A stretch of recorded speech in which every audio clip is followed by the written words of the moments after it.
1966.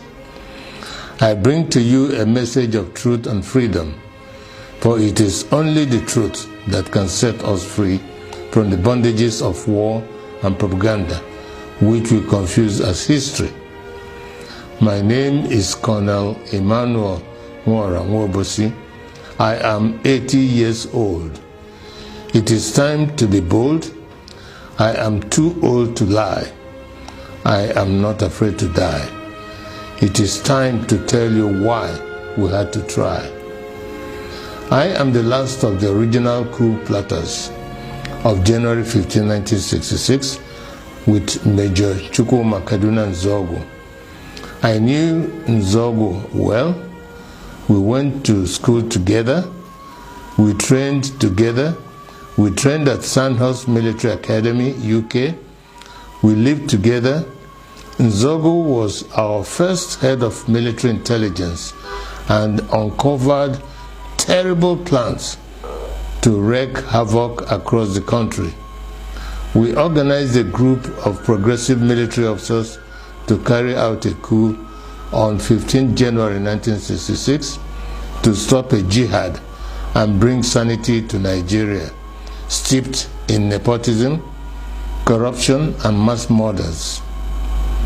The government of Tafawa Balewa, controlled by the Premier of Northern Nigeria, Ahmadu Bello, were using us in the army to repress the Middle Belt and Western Nigeria. Houses and cars were burnt. Thousands were killed. There were 9 of us that planned the January 15th revolution. Majors Nzogu, Anuforo, Ifeajuna, Ademoyega, Chukwuka, Okafor, Onwachwegu, and Obienu, and myself. However, 4 of us started it: Major Ifeajuna and Major Ademoyega in the south, and Major Nzogu and myself in the north. We then united as a single revolution. I am the last of the 4 original revolutionaries. None published the complete truth. Only me, Colonel Emmanuel Nwobosi, is alive today to tell the final truth, so that the lies will not triumph forever. They used us to repress the Middle Belt and the Yorubas. When we saw genocide, we began to disobey orders and swore to stop them. For instance, Major Chris Anoforo refused to release mass murderers caught with weapons and was court-martialed. He was replaced by Major Hassan Katsina, a northern Muslim willing to act.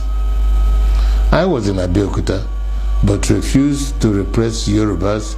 Instead, I opened our barracks as a safe place for them to run to. They told many lies about the January 15 boys to justify their genocide. But it is those of us that planned the revolution that they should have killed, not the 3 million innocent Biafrans that knew nothing. For years, I kept quiet, blaming myself and wondering whether at 27 I was too radical, that my actions led to the death of millions. Today, the same evil in 1966 is being unleashed. As I watch, my sense of guilt has vanished, because we were not the evil. We were trying to stop the evil. That evil is radical Islamism. I have decided to speak out and warn the world of the impending disaster if we do not stop it.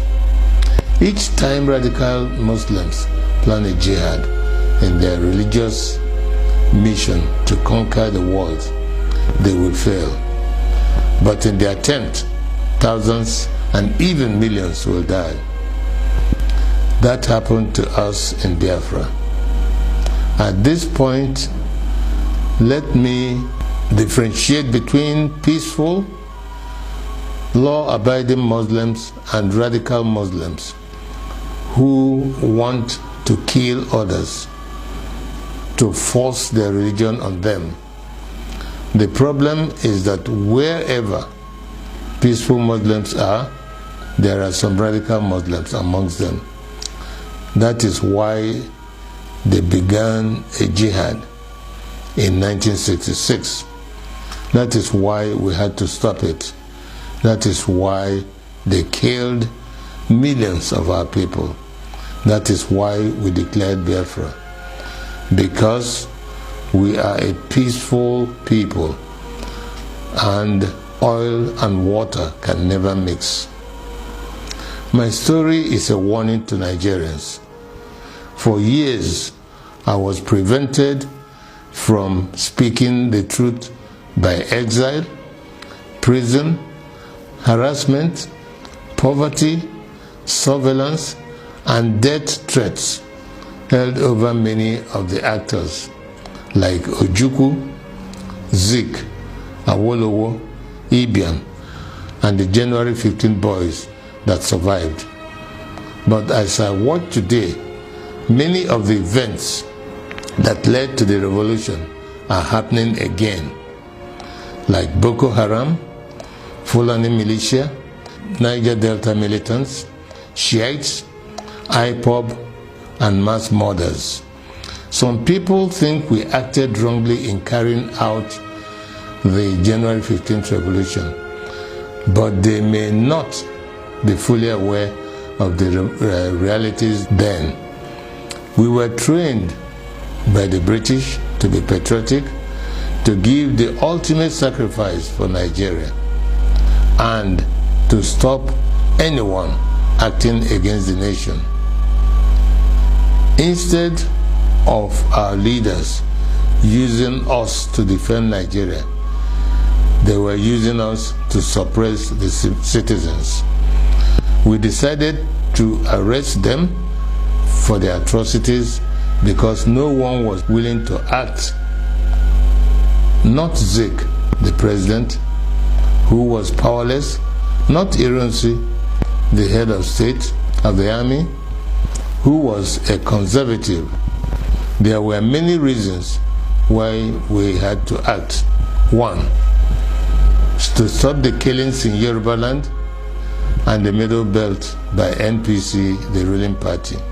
Two, to stop the invasion of Yoruba land on 17 January 1966. Three, to correct the massive rigging of the 1964 elections. Four, to free Awolowo from prison and make him the Prime Minister.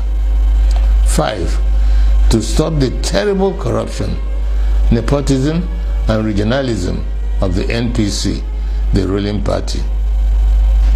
Five, to stop Ahmadu Bello's planned jihad. It was good that we acted to save the Yoruba and the Middle Belt people, and we thought that was enough to stop the jihad. We could not foresee that they will massively attack innocent Igbos.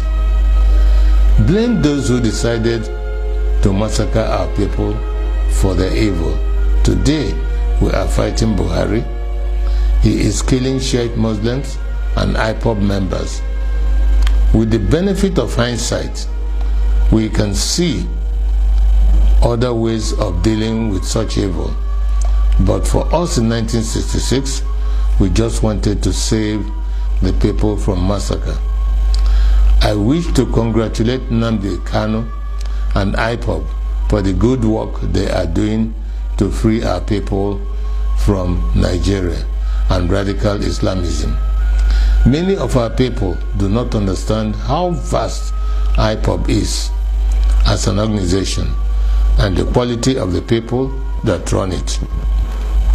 On arrival in Israel, I started meeting high-quality professionals, and I was amazed.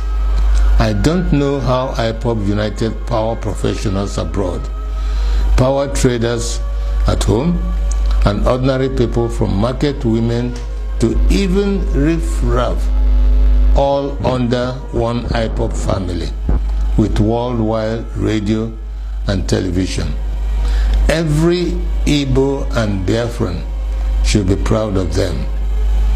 They are the strongest force we have today to achieve freedom for all Nigerians.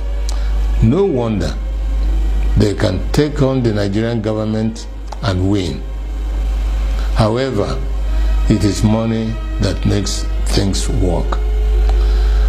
I shall donate 10% of all the profits of my new book to IPOB.